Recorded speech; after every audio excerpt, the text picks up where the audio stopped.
Hello, and welcome to another episode of using MacStitch or WinStitch. This is Sarah with Little Stab Studios, and today I'm going to be covering how to make a preset border. This is a really useful tool. I use it all the time, and actually last time when I was playing around and testing out what I wanted to make for this demonstration, I ended up getting distracted and made an entire new pattern. So I'm going to try and get through this without getting distracted this time. So I've got some images next to me ready to help me make a border and show you how we can use this to save a lot of time in designing. So let's get started. So we're going to hit File and we're going to click New Border. And it's going to ask us how big do we want all of these squares to be. So basically what we're going to be doing is we're going to be designing each of the corners, and it's coming preset into 20 squares by 20 squares, which should be fine for this. We're going to go ahead and leave it, I think, at the 20 squares each.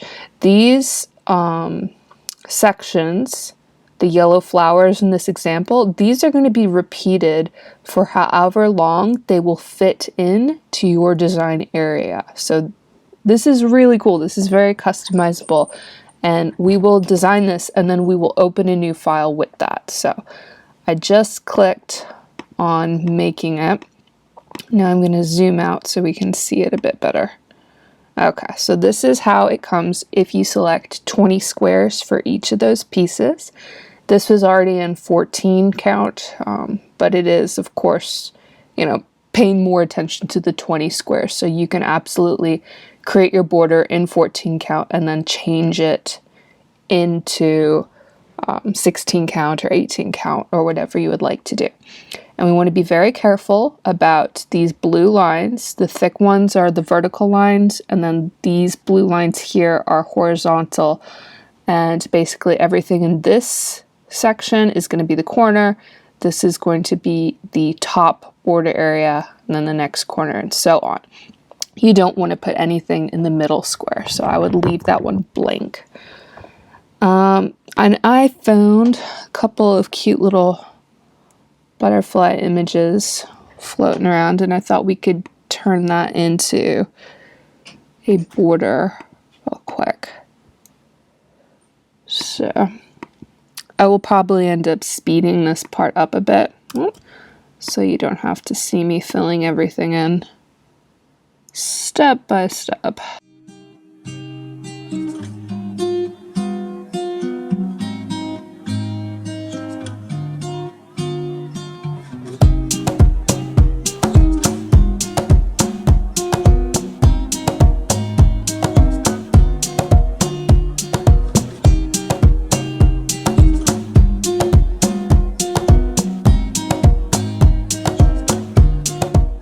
There's a simple little butterfly, and it's okay, nothing special. I think we'd like to get maybe a wee bit more detail in there.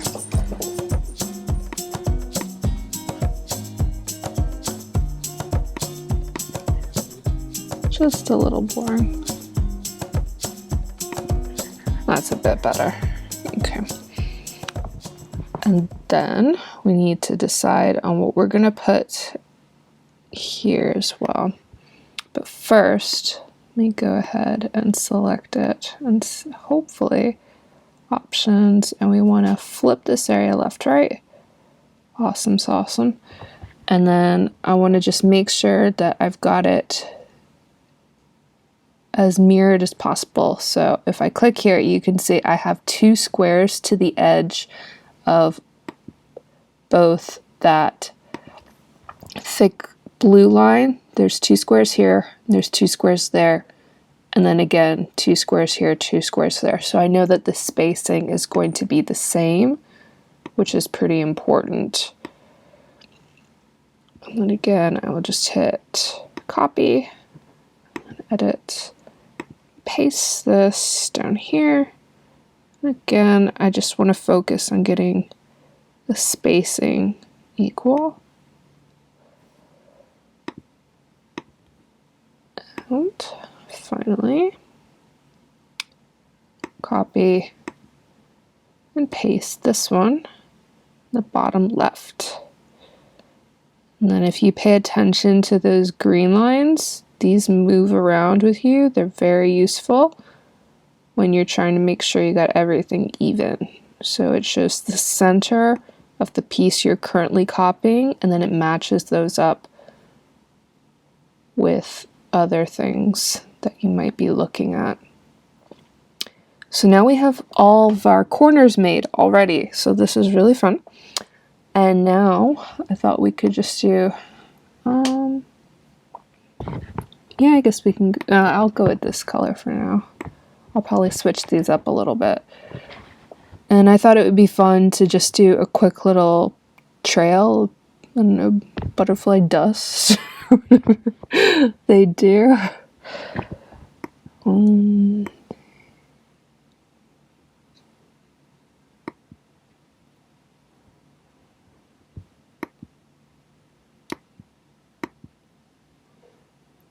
you can play around with this.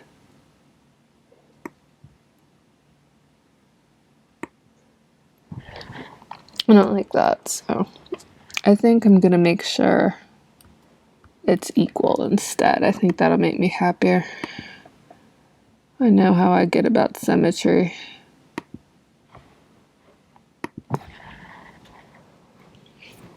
So I can go ahead and hit select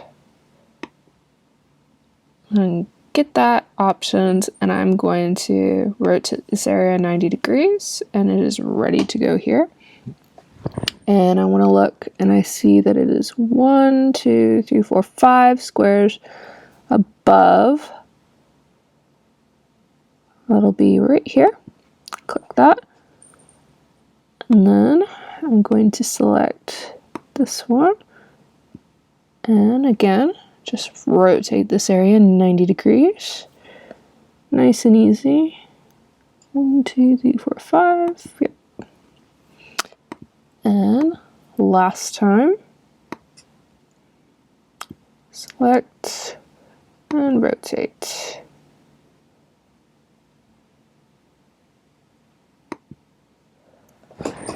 Okay, so it does not look like much. It's pretty boring looking here, but it does look really cool when you go from this to an entire chart that has already got a border done. So we're going to go ahead and click Save As. And you want to make sure that you're saving it in this borders subfolder. It should automatically pop that up. This is a folder within MacStitch, which you can see down here. So I'm going to save this as butter border, and it's going to automatically give it the border extension, file extension right here. So butterborder.border. And that is how MacStitch or WinStitch saves their border files to be read and translated properly. So now we will go ahead and click New, and we'll just make a new chart, maybe like this one. And why don't we go ahead and test it out in 16 count, see if it worked up well. And we've got some of these borders, like the leaves, some of those are preset, and then I've made a few of my own as well. I made a beet one. That was fun. Okay. So here it is. Some reason it is not showing that, but you need to click Add a Border to not be an idiot like me. And I don't want it to be that big. I'll go down. We'll just do 8, and we'll do oh,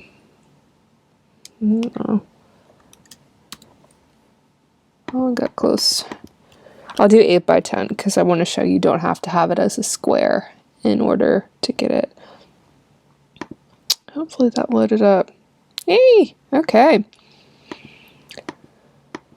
So yes, just click Add a Border, and it probably didn't load it up because it hadn't really been trying to add the borders until I clicked that.